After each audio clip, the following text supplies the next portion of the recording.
Yo, what's up, y'all? This is Koski of Sunday back at it once again, kicking it for you and for yours. And I like to thank, the love I've been getting, you know what I'm saying, and the people who've been subscribing to the channel. Much love. Thank you very much. I do this for y'all. And most importantly, I like to thank my ancestors for giving me the knowledge, wisdom, and understanding to do these things. This one right here comes from African Diaspora Archaeology Newsletter. I didn't know there was such a group. I'm going to say it again. African Diaspora Archaeology Newsletter, Volume 11, Issue 2, June 2008, Article 4. And this talks about a haven from slavery on Florida's Gulf Coast, looking for evidence of Angola on the Manatee River. This is by using Baram. All right, 1. Looking for Angola. Draining towards the Gulf of Mexico, the Manatee River is one of West Central Florida's major rivers. Over 60 miles, there is material evidence of human habitation from several pre-Columbian sites. A national commemoration of Hernando de Soto's expedition in county historical markers for initial Anglo-American settlements. Today, this bank is experiencing urban sprawls from cities of Palmetto and Bradenton, and an exuberant and an ex-urban development. The river is a key to the region's history, but there is a hidden history under the sprawl for the search of an alternative history is the focus of this paper. In 1990, historian Cantor Brown Jr. published a paper in a regional journal that laid out archival insights into a previously unknown Maroon community in the southern part of Tampa Bay. A decade later, Vicki Oldham, a documentary filmmaker, began an overhaul of the Sarasota history with the saga of those escaped slaves. In late 2004, as community activist, she organized a group of scholars for archaeological research to find material evidence for this history. The researching team includes archaeologists, an ethnographer, a historian, educators, and community activators, and we went to the public from the start of the research process. The reaction of the audience, local media, and colleagues ranged from amazement over the hidden history to excitement regarding an important chapter in American history being under the Floridian sprawl. In this discussion, I will support conclusions from other schools of Maroon archaeology. Armstrong, 1999, Armstrong and Ferrani, 2001, Welk, 2005, Hazelberry and McDonald, 2006, Norton in Expechet, 2007. The broad history for escaping slavery in Spanish a la Florida will be followed by a discussion of resistance to include the initial steps of the research for the Maroon community on the Manatee River of Florida's Gulf Coast. 2. Escape to Florida. The people of Georgia and the Carolinas heading south offered a route to freedom. Florida, as historian Larry Rivers, 2000, page 210, has noted, has a long heritage of being a refuge. From the late 17th century, the Spanish crown welcomed fugitive slaves to seek sanctuary in La Florida. Garcia de Real Santa de Rosa Moose, 1739 to 1763, near St. Augustine in the northeast corridor of Florida, was part of a large racial geopolitics that created a dynamic on the frontier in Florida. With the opening for self-emancipated Africans to fight for their liberty and defend their freedom. The people called Black Seminoles, escaped slaves, Seminole Maroons, Black warriors, African Seminoles, among the terms that indicate a complex relationship in history for the individuals striving for freedom in the Spanish colony. After a brief period of British rule, 1763 to 1783, La Florida, during the second Spanish period, including American Spanish from Georgia, British Antioch, Seminole ethnologists, and Black Seminole settlements across its northern tier. The physical environment of the peninsula provides for self-emancipated Africans to escape, either for temporary hiding places, but for also permanent homes. Abolitionist Joshua Reed Glittons, 1863, page 28, described the freedom-loving people in Florida sitting under their vines and fig trees and watching around them children and grandchildren enjoy the enjoyment of all the necessities of life. Giddings' biblical imagery was only part of the history for the people called the exiles. The havens were spaces of resistance. I'm going to pause right here. Everybody, especially you and African American, so-called African American, you should really look up and find out, read the works of Joshua Reed Giddings. You know what I'm saying? I really don't praise too many Caucasians, but he really deserves a lot of praise. And he's really a missing figure in African, so-called African American history. He's a white guy. He's a representative from Ohio. His book that he wrote and a couple of things he did in Congress that's not really discussed in history today, you know what I'm saying, was immaculate for his time. You know what I'm saying? He was going gun-ho. You know what I mean? Also, why it's not talked about during this time, he was really one of the first guys to get censored by Congress. You know what I'm saying? The reason why was because it was a gag. It's a gag order, about a 30-year gag order. About 30 years. A 30-year gag order in Congress that's not really discussed in history, where you couldn't discuss slavery and things of that nature. You know what I'm saying? Some more things you just got to look about. But let's get back to the thing. Let's get back to what it is. For example, Seminoles freed and escaped slaves and freed blacks received British support for the fort on the Apicolo River. History records the name of some of these filibusters: Alexander Abernathy, Robert C. Hammerstein, Captain George Woodbine, and Major Edward Nichols. According to Millet, 2007, page 378, Woodbine and Nichols were vocal in their opposition to slavery, and their words were known throughout the Southeast so that the Seminoles and Maroons flocked to the British standard. The early 19th century in Spanish La Florida was a violent time. The various battles today known as the First Seminole War, the War of 1812, and the Patriot War. A key event for the Black Seminoles came in July 1816 at the Apicolo River, when the Black Seminole Fort, known as Fort Negro, was destroyed by the U.S. Navy. Survivors fled southward to the Shawnee River. Andrew Jackson's forces followed them, and at the Battle of the Shawnee, 1818, caused survivors to flee south again, some to Tampa Bay. The efforts of historian, archaeological, cultural anthropologists, and archaeologists are retrieving insights into the Black Seminole lives and the biographies of the warriors and their descendants. A major gap in the early 19th century surrounds the settlement at Tampa Bay. The significance of the region is clear from the one of Andrew Jackson's aides, according to James Gaston. This is the guy who Gaston, Alabama is named after. The Bay of Tampa is the last rallying spot for the other disrespected Negroes and Indians, and the only favorable point from where hence communication can be had with the Spanish and European embassies. Now, I'm gonna pause right here for a quick second. If you know Tampa Bay, which you know what I'm saying, it's a bay, you can see it's a bay, it's an inlet. They were still floating boats to talk to the Spanish and British, as we're gonna find out. You know what I'm saying, the blacks and the Indians and stuff like that. Gaston recognized the significance of Tampa Bay for the Black Seminoles. Only recently have scholars recovered and explored those insights. A silent history.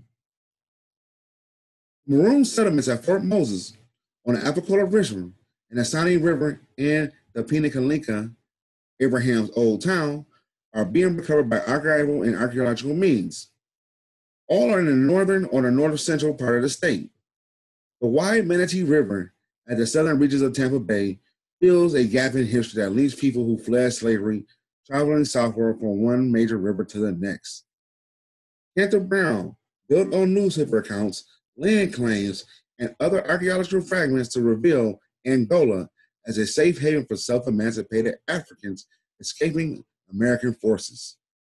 From the late 18th century to 1821, possibly hundreds of self-emancipated Africans and others lived on the Manatee River.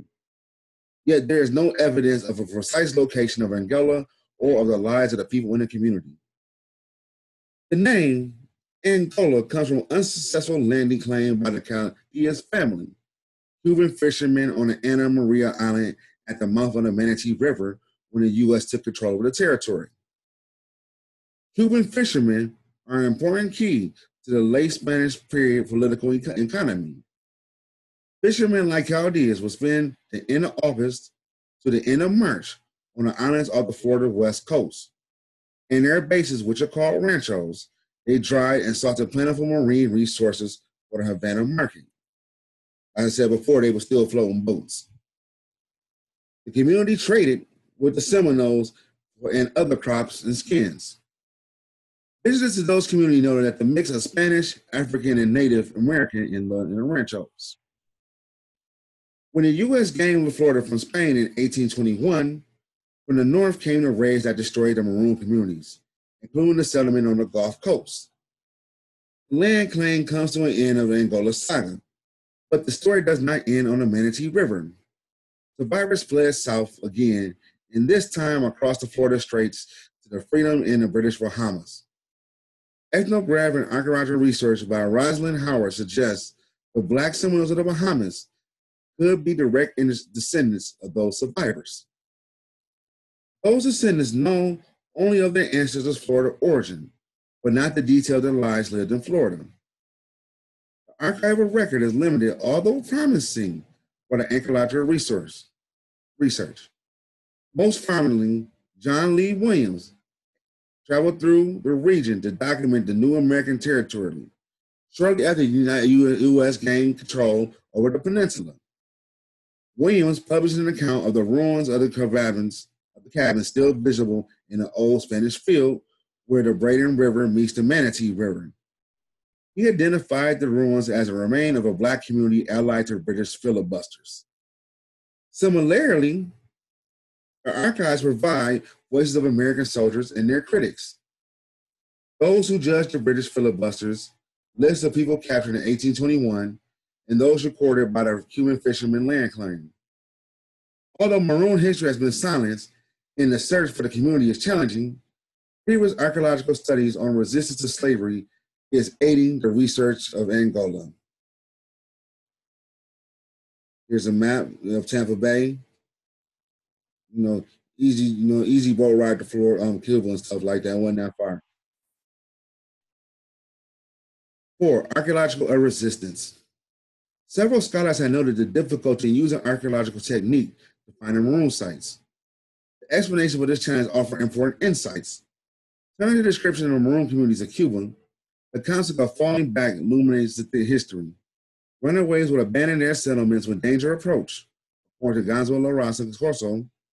For them, it was an important thing to get away to attack alive so they could regroup later on, either in the same place or another that has been selected earlier. The studies of the community in Cuba showed that the sense of territorial permanence was weaker than the need for survival. Without losing sight of the pain when homes and crops are destroyed, the goal was to elude capture and not to protect material investment in the place. LaRosa Corso goes on to explain, Maroons developed a means of struggle in accordance to the conditions of the terrain they occupied and the material resources and the possibility they had as a social group. The most distinctive aspect of this form of slave resistance was the fact that everything was determined by survival needs of a group of humans who were being hunted down. This united, sustained, and strengthened them. As Rosalind Howard recently wrote for the Black Seminoles, the plight was an act of resistance. Alvin Thomas, 2006, in The Fight to Freedom, argues that the escape was a form of resistance that ultimately overthrew the slavery system in the Americas. The Angola phenomenon includes a multifaceted history, a community of resistance that succeeded in rallying hundreds of people together in a fight against American slavery, a place among a network that's actively opposed slavery. The concept of falling back as resistance is helpful for understanding the challenges in finding a Maroon community in the mangroves and the thickets of Southwest Florida. The challenges are clear. Next are the research steps presented as a preliminary report in the search for the Angola on the Manatee River. 5. Archaeology on the Manatee River. The Manatee River starts in the highlands of the eastern Manatee County and flows approximately 60 miles. There are high bluffs on both sides of the river. At Gamble Creek, the river widens considerably to 100 yards across. 4 miles upstream from Tampa Bay, the Baden River joins the Manatee River. There has not been sustained archaeological research around the Manatee. And in the 20th century, mid-20th century, Gordon Wiley, 1949, included several prehistoric sites in his survey of the Gulf Coast. There have been small projects at either side of the mouth of the river, at DeSoto National Memorial and Emerson Point Park. Small contract projects in Bradenton and surveys along the eastern part of the river mostly focus on pre-Columbian mounds. Residents have provided some hints of materials of this region.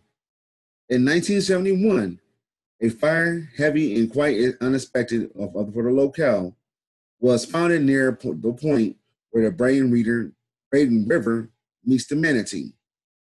In 2007, a neighbor of the Manatee's Mineral Springs, while digging their garden, discovered a Hartford Ferry model 1816 bayonet. To the north, in the Little Manatee River, a drum was pulled out of the river's muck. This right here, as you see, is a cast iron fireback profiling King Frederick of Denmark. It really don't explain the Denmark connection in this, but we know, I don't know. More detailed findings come at the mouth of the Manatee River. At Tabby House ruins on the ground of DeSoto National Memorial, artifacts are meant to cremate ceramic date that correlates with the Angola saga, with the possibility that the structure was used by the British filibusters supporting the Black Seminoles.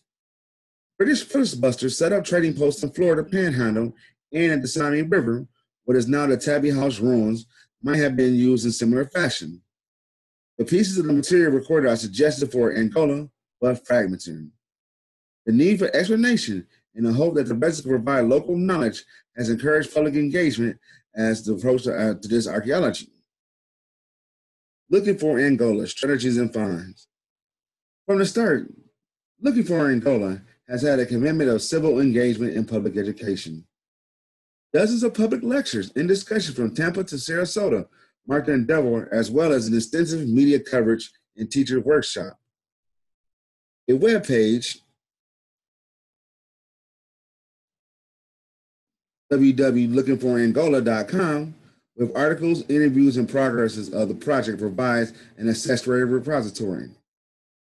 The teaching materials generated by the projects in Sarasota has been used across the region as well as classrooms on the Andorras Islands. A video, OHAM 2006, on a research progress was broadcast on a local PBS station. The historical overviews fascinate audience and has been central to community support for archaeological research in Angola. Initial testing in some likely locales produces challenges that require a methodology be rethought. We moved to surveys, both underwater in the river and with remote sensing on land. The underwater survey shows a clear river bottom, the results of a series of efficient Army Corps dredging. One area, a mile west of Braden, may be promising. Scuba research has been planned for that locale.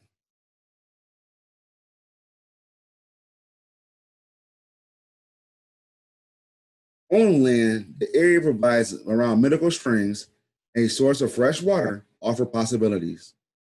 Vision technology provide high-resolution 3D underground imagery in radar and tomograph. Involved in a mobile array of rapid-fire GPR antennas, precise laser tracking, and sophisticated image processing software. In the scan phase, a commercial tractor propelled the array across the ground about 2 miles per hour, while 17 antennas inside fire in a controlled but rapid sequence in a laser surveyor instrument tracking the array position.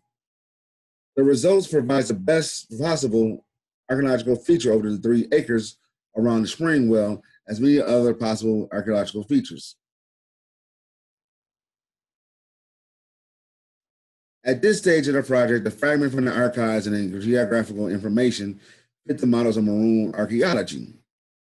The initial excavations are providing information on a larger history of the region, particularly sites ranging from the mid-19th to early 20th century. The extent of those materials are creating major concern for looking for Angola. There's a tremendous amount of materials overlaying the region. 8. The next layers of history. The later materials are an opportunity to integrate the region's history to include more voices and events in the narrative for the Manatee River. But standard histories are also a great challenge for recovering the Maroon community. This continued marks on the transition of Spanish La Florida as a haven for self-emancipated Africans to slavery when Florida entered the Union in 1845, a process that violently erased the previous cultural landscape. American control shifted the Florida territory towards a slave labor-based plantation economy. The process was a turbulent one, marked by confusion and uncertainty. The landscape of the fluid identities and multicultural communities of an Afro-Hispanic Caribbean was erased when Spain transferred La Florida to the U.S. An image for the violent nature of the transformation is found in newspaper accounts from 1821. Quote, a terror thus spread along the western coast of East Florida. All broken establishments, both blacks and Indians, who fled in great consternation. The blacks principally thought they could not say their lies, but by abandoning the country. And that comes from the Charleston, South Carolina City Gazette and Commercial Advisor, 1821. Cuban fishermen and British filibusters aided the Maroons and Seminoles as they fled the terror. The Manatee River was no longer a place for black Seminoles. With an effort put into preventing renewed settlements, the Seminole Reservation, the Treaty of Maury Creek in 1823, excluded the river. In 1824, Fort Brooke was established to watch over Tampa Bay. Yet in 1834, the Second Seminole War, 1834 to 1842, was ignited nearby, suggesting the continued significance of the reason for resisting American control. Local histories of the Manatee River never mentioned the early 19th century inhabitants. It was the 1840s, 2 decades after the destruction of the community, when the Anglo-American pioneers started selling the region, with the mouth of the Manatee River bringing merchants from Key West. Other settlers aggravated around the Mineral Springs. There is no mention of Angola or for those Anglo-American settlers. Plantations were built on the Manatee River. Joseph Baden in 1843 and Robert Gano in 1844.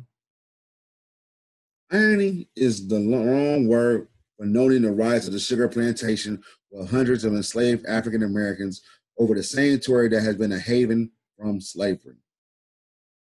The settlement became the village of Manatee, today part of Bradenton, Florida. The first detailed map of the region dates from 1843 and shows springs and hardwood hammocks. There is no discussion of the Maroon community after John Lees Williams' history, and a chapter in history seems to be forgotten by official histories.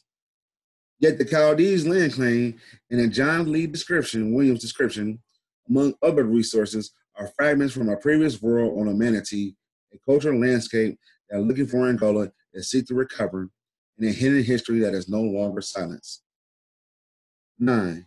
Settlements as resistance. The Maroon community was part of a large extended network of villages and settlements across Florida. So that kind of Anglo-American society. I want to stop right there. If you read the book, like I said about Joshua Reed, he talks about all this. You know what I'm saying? He goes in depth about all this. It was basically like his own black country down there. You know what I'm saying? Everybody, Seminoles had their own villages. Black people had their own villages. The Indians, Seminoles, Native Americans had their own stuff. We had our own stuff. Everybody was in peace and harmony. But it was, like I said before, the Maroon community was the largest extended networks of villages and settlements. You know what I'm saying? So just picture that in Florida, of black villages and settlements and stuff like that. Some of them, not to rebut the paper a little bit, but if you heard of Zora Neale Hudson, you know what I'm saying? She from Florida. She lived in one of like these independent villages, towns, and stuff like that. Anyway, back to this. Geography in conjunction with the archival evidence leads the looking for Angola researchers to the south side of the Manatee River as a likely place for a community using a broad waterway as a defensive structure and employing access to Tampa Bay as an avenue to the Atlantic world. Sidebar, like I said again, they were still floating boats up out of there, hence how they got the hell up out of there. Some of them got the hell up out of there. As a haven, Angola in a few decades of a larger history of the struggles for freedom, as well as a place that is becoming increasingly significant for contemporary communities around the Southwest Florida. So we continue to look for Angola with public participation and hope of locating the material remains of an early 19th century community. Cautionary tale about identifications are all clear to us, balanced with the potential to reveal important elements of resistance to slavery in an out-of-place way. This paper was modified with a presentation of sessions organized by James A. Dell and Jill Bennett Goski for January 2006 Society of the Historical Archaeology annual meeting. My colleagues in Looking for Angola are an integral part of this paper project. Vicky Oham, Hannah Brown, Rosalind Howard, Kaz Kazi, and Terry Weck. My understandings of the region in this archaeology come from support of Dan Hughes, Sherry Strevick, Felicia Sappin, Jeff and Tootie Williams of Reflections of Manatee. The Florida Humanity Council, sponsored by the first round of Looking for Angola public presentation. The radar tomographer was donated by and written at Technologies, with Annie Long being essential to the process, as was Tab Britt at the U.S. Corps of Army Engineers. Amy Rich supported my effort during these meetings and dedicated to the public outreach of the weekend's excavation. The responsibility for the information argument is the writers alone. So that's what it is. You know what I'm saying? Like I said before, there's a whole series of communities around there, not really talked about. Really how I got into it was when I first heard about it was shout out to Dr. Claude Anderson. You know what I'm saying? He was talking about the Maroon communities in Florida, how the Underground Railroad first initially went south. And that's some stuff that blew my mind because I didn't know about that. Like I never heard that before. You know what I'm saying? Then as years went by and I started taking no more readings, and more stuff about it. There's a lot of books on this, you know what I'm saying? Especially I advise everybody to get the Joshua Reed Giddens book, you know what I'm saying? The Exiles of Florida. That will explain everything. He talk about it deep. And it was a large, it was a lot of communities around, a lot of black communities of, that people that never knew slavery. He's talking like damn near like, according to Joshua Reed Giddens, I can't, quote the page right offhand, but he was at least saying about 10 generations deep. You know what I'm saying? Like people, they never knew slavery. You know what I'm saying? Like they just, they never knew it. Their grandkids never knew. Their great grandkids never knew it. You know what I'm saying? So that's how deep the shit went. Anyway, this is a Koski of Fun Day. Much love. Subscribe to the channel. You know what I'm saying? Write a comment if you got to, on the subject, whatever, whoopie whoop. And thank you for listening. Y'all have a good one. Peace.